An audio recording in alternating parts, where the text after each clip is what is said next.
having me.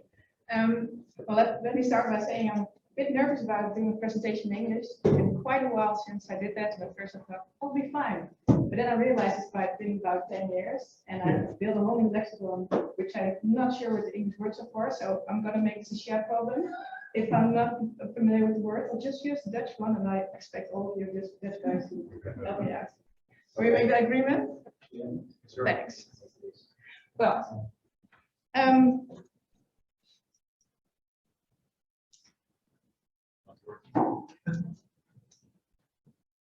Yeah. I don't know if I make it work actually, but I can at least progress you one. Yeah, well, I was just starting anyways. Well, It's not going at all. my name is Roanda. I'm a clinical informatician. I used to work at a regionale zorgcommunicatie en regionale samenwerkingsorganisatie. Why not? Well, it's a non-profit organization from healthcare. Thanks. Healthcare providers for healthcare providers, and they solely focus on digital projects in between organizations. I really like my job, but it became less about technology and more just relationship therapy.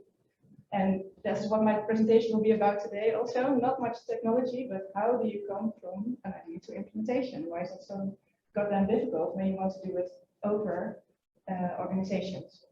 Well, I used to work at in Eindhoven, and I was a program manager of medication. Really like that. And well, we had a situation in my first year. I worked for 8 years when we tried. Why is the medication information so difficult to exchange? And the hospital said, well, we send nice prescriptions, we send letters to the pharmacist, to the GP. I'm not sure what's the problem, but definitely not me.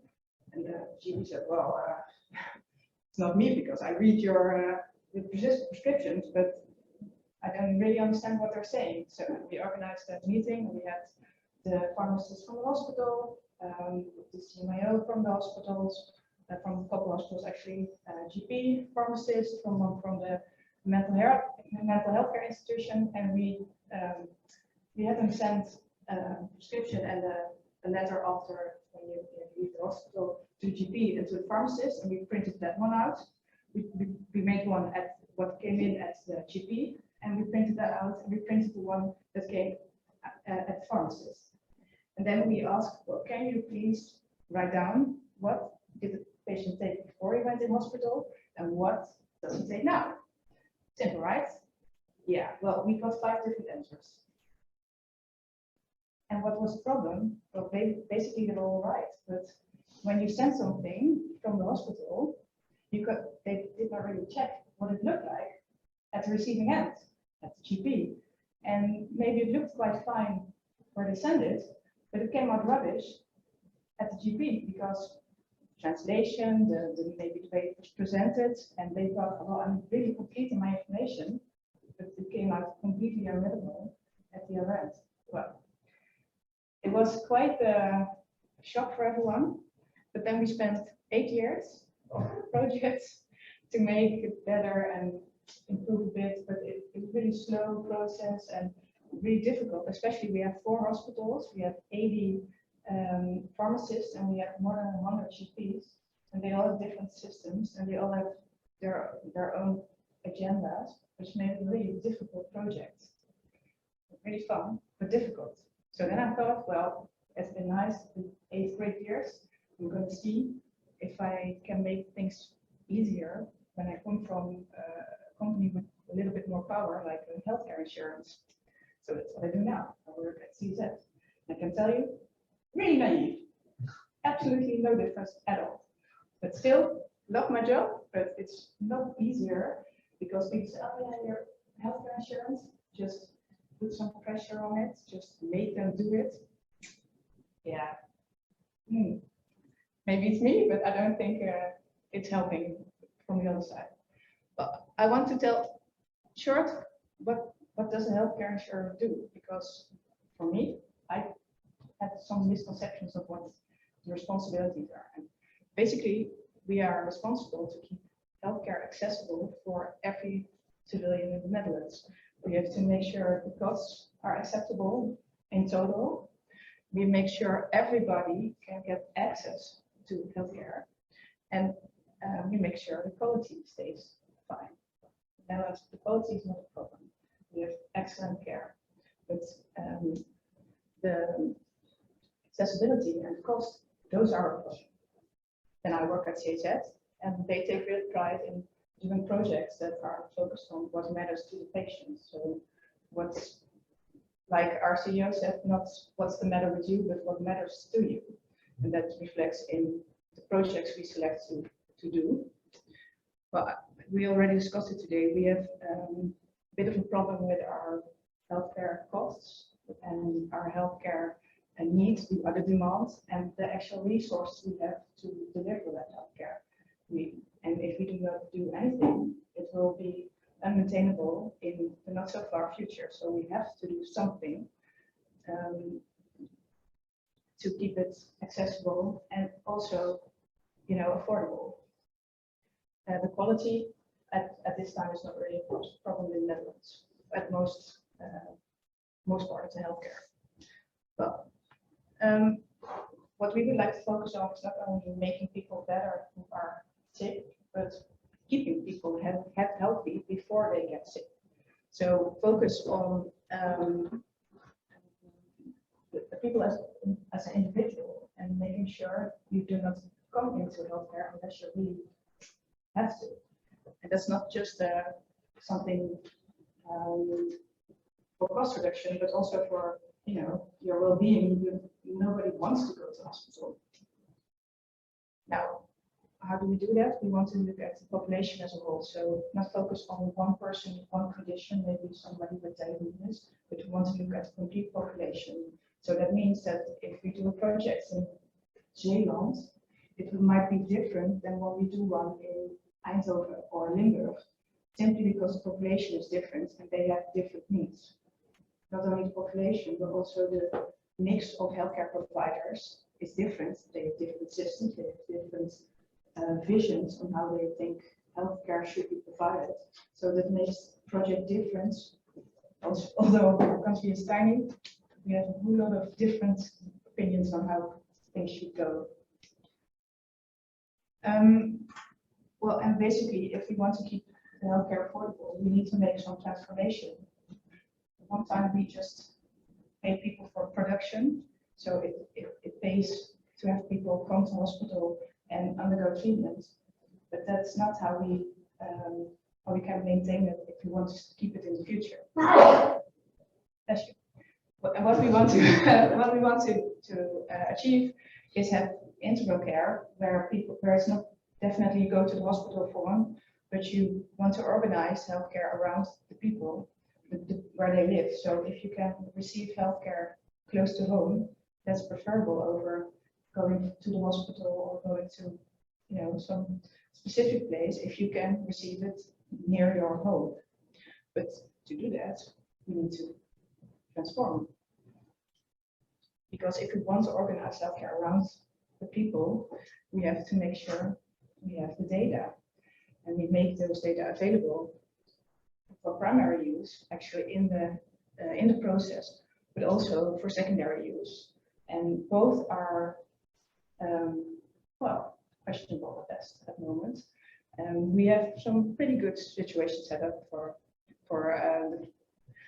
in the primary setting, but especially the secondary use of data are still really immature and many different ways, depending on which part of the country you are, there are different solutions to make it happen, or not even making it happen. This is a picture out of the elderly care, but I took it because it reminded me of when my mom was sick. It's 20 years ago, she got cervical cancer, and the one thing I remember most is what a complete shit show it was with regard to information. She had an oncologist who had treated her cancer, but the tumor destroyed her kidney, so also another hospital, the kidney doctor, then the wijkverpleegkundige, home care nurse. Home care nurse, I'll go with that. She came to replace the drain, put medication, but then the medication got changed, but she didn't know. And it was, on, of course, always on a Friday. So who's there to answer the phone? Nobody. So there's one thing I remember from the period of my mom being ill, is that the information was a complete shit show. Well, actually, it's not really bad today. We're 20 years along the road, and I was, I think 3 weeks ago at a GP, and he told me, well, we have patients, they come from hospital, they cannot go home yet. They are in a verpleeghuis, in a nursing home, but I am the primary physician at the moment. We could not get the information to work, so what we did, we solved it really well. We have one laptop with the system from the nursing home, and then next we have my laptop with my system. And he was like, yeah, fixed it. I was like, oh my God. 20 years ago, we're still have 2 laptops, like it is a real solution. But so I thought, would we accept this if it was in hospital? Would we really accept it if the cardiologist had to call his colleagues to check what the data from the patient is? Would we really accept if he has to receive an email from the laboratory with the results and then have to type it in the system? I don't think so. But we do accept it when it's out of hospital in the region. Thank you. So it's very wide, right? In the organization, we think that it's absolutely unacceptable. But when we do it in the region, we're like, yeah, tough luck, man. So why do we accept that? Well, actually, we don't really accept it, but we can't really seem to fix it. So we come to plans. We think, well, we should focus more on cooperation with each other. We make plans to work together, and then we think, yeah, information, we should fix that. Great. But then we just shout something about the platform and fire, and then we think everything gets better. And then we get a supplier, and they say, "Oh, I have a platform. It's fire compatible. It's great." And then the director of the healthcare provider is like, "Yeah, great platform, fire, sound good." And then we buy it and we implement it, and we spend a whole lot of money. And then 2 years later, like, yeah, well, actually, my problem didn't really get solved. No idea why. So basically, that's still my work. But why does that happen? Well, it's not really anybody particular's fault, but we have a really diverse field of information systems. And if we want to work in the region together, we have the GP, you have the pharmacists, you have the hospitals. If you're a bit unlucky, you have more than one hospital. Good luck cooperating with those. And then you have the information systems. So first you have to have the students, the directors of the individual healthcare providers get to cooperate. And then if you decide on what you want to do, then you have to get all those suppliers on board to actually make happen what you plan to do. Well, by the time you've got that done, everybody lost attention and we're 3 years along the road. Also, we have nobody really taking charge. The government says, yeah, well, we give guidelines, but we're not going to enforce, thanks. And then, well, Igor, you said, well, why don't you, as healthcare insurance, take charge? Great, how? I have absolutely no power. I'm a toothless tiger. I can say, yeah, I really appreciate if you get your internal affairs in order. And they're like, yeah, thanks, mate. See about that. And then the other thing is, if you're paying for it, you want to make it work for yourself. So if you want to make something work in the region, and mostly the hospital is paying for it because they have, the most budget to spend, but also they have a small army of really smart people who know their stuff. Well, actually, you guys.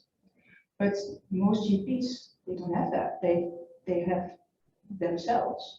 And maybe one project leader, maybe one technology guy or girl, but that's really power imbalance if you want to work together.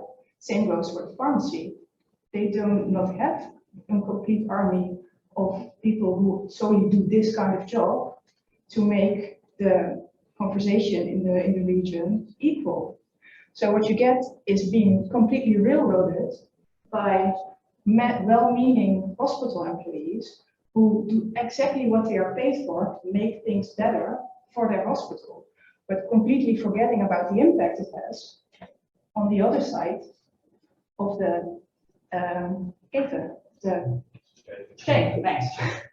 So when we come back to the medication part, the hospital, they really did their best. They implemented the standard to a T, but they did not check how does it come across, or do they understand what I'm sending? Do they need what I'm sending?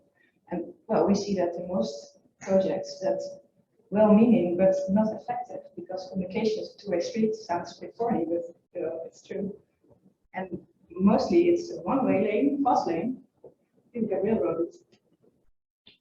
And then the last reason why I think it's so difficult is we all like the low-hanging fruits. Like somebody just say, well, getting your structure in order, it's not really shiny, it's not attractive. Nobody goes out high-fiving you because you got your main structure in order. But they do if you can. So, well, I implemented telemonitoring, I included 100 patients on the cardio path. Everybody on LinkedIn, oh, high five. Yeah, great. But the basics, they are not really sexy, so nobody really cares. Or if they care, nobody really wants to fund it because people don't understand or don't care. But so I try to explain we're discussing about what color curtains we want, but we don't have the fundament of our building in order. But we don't see it because it's under the ground, so you can just ignore it until your house collapses. But that's for the future, that's your problem. Well, we think it's a real problem if you don't get the data unlocked and data free to flow, because if you want to make the transformation, you need to keep the healthcare affordable and most importantly accessible. We do need the data, and especially in the nursing homes or in the mental health, we have a real problem with personnel. We do not have enough nurses, but what we're doing is we're making great innovations, but they organize more work, not less work. So great intentions, but not effective in the way we need it to keep our system affordable and accessible. What we also see happening is we see great new innovations. They come to us, we have an innovation monitor, call it, and then we try to implement them, but we get blocked by the major, I'm not going to name names, but the major information systems. And if you're a startup and you need to wait 3 years for your startup to start, showing its value in practice, you'll be gone by then. So what we see is great startups get killed because they do not get the proper data or get the action they need to show their value.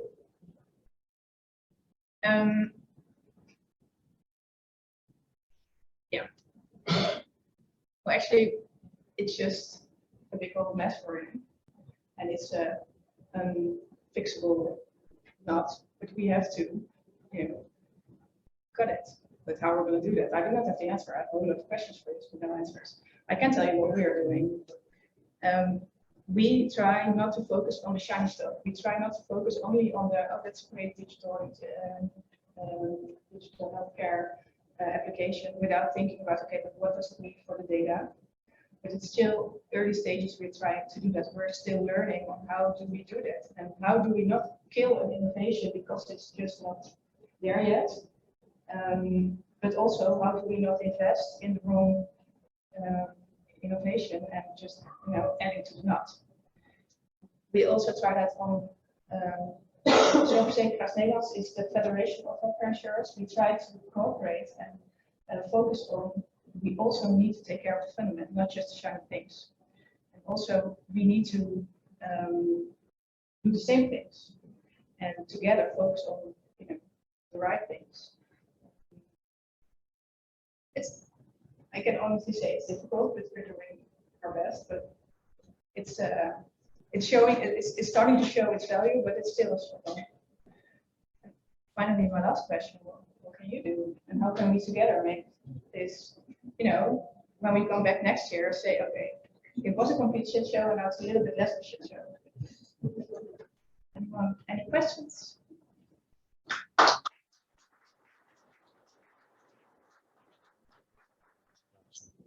Are there any questions? Yes, in the back of the room.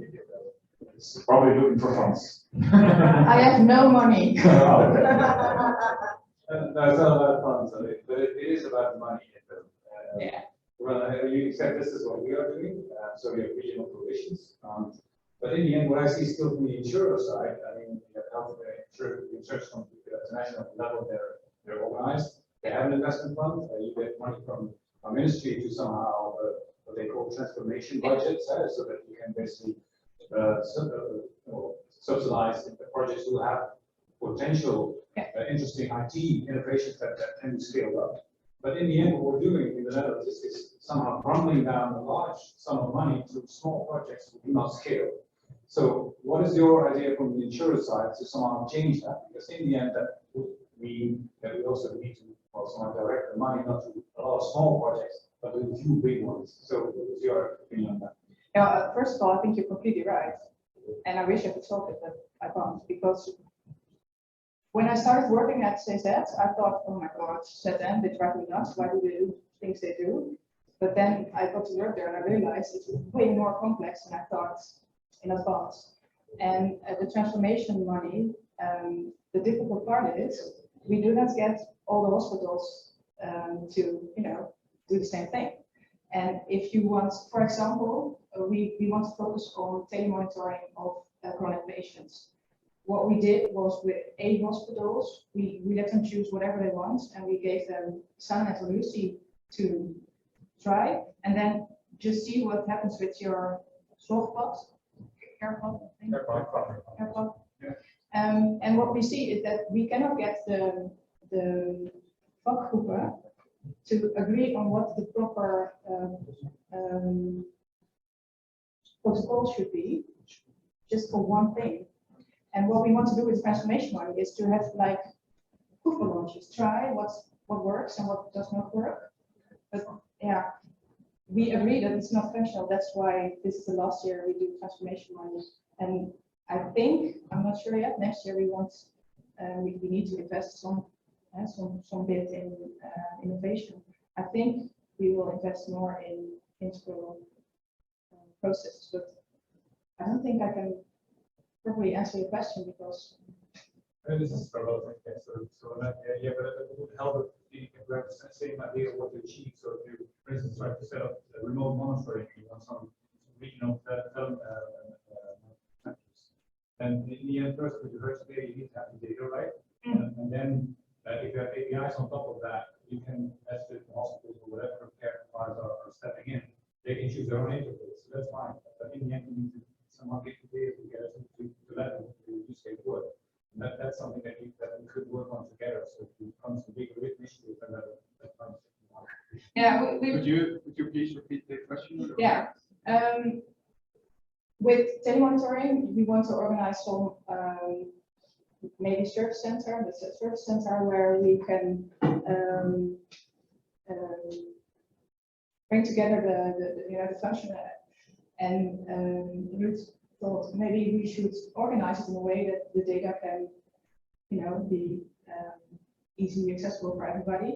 And I would high five you on that very much, but I'm not the boss of that, because what we see happening is many hospitals organize their own medical service center, and I can say, yeah, dude, I'm not going to fund you, and I try to keep, say that in turn, people from funding individual centers who are just buying a platform with fire, and then think everything will be better in the future.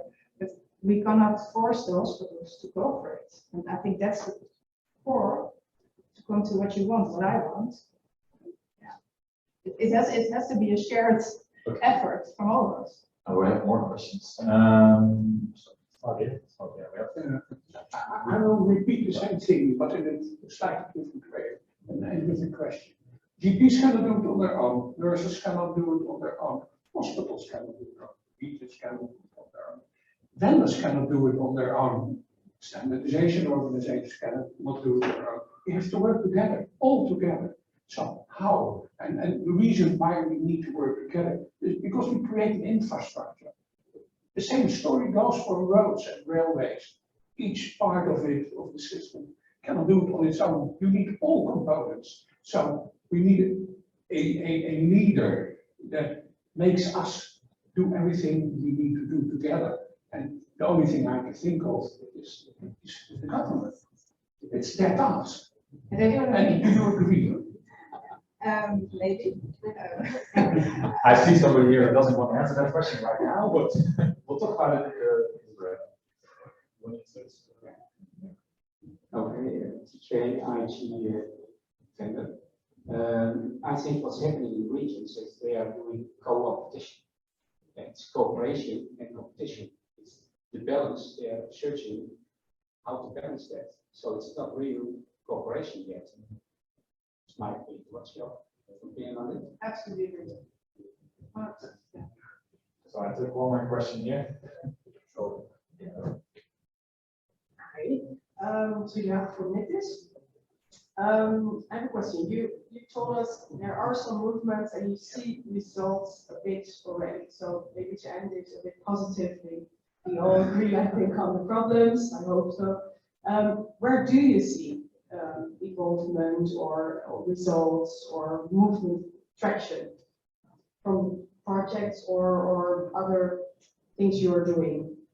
Well, of course, I'm coming from an RSO, so I'm really happy to see that every region is starting to develop their own RSO.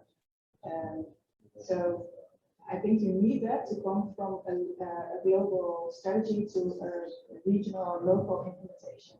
So I think that's a really positive development. Also, I see that with the digital healthcare, with the telematernity health, we see hospitals really wanting to and verbally saying we want to involve our patient partners, our GPs, our nursing homes, by saying and doing different things, but speaking with that, saying it already really makes me happy, because when I started last year, they were like, no, it's our business, and they can just, look at what we're doing.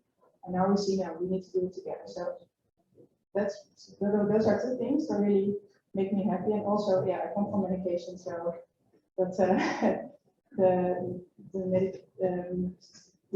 kickstart for medication is actually getting done after 8 years of dreading it.